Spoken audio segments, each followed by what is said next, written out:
Bueno, són moltes incògnites. Primer, perquè sabem que automàticament quan hi ha un canvi d'entrenador els jugadors es posen més les piles, almenys en aquell primer partit.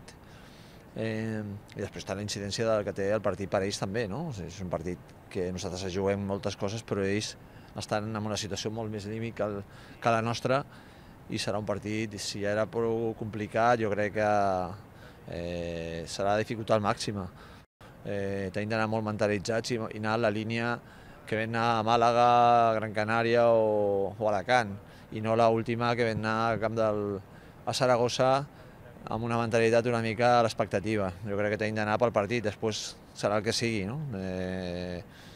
És molt important per nosaltres, però tampoc tenim de posar una pressió excessiva i arribar a un moment òptim de tensió i motivació adequades.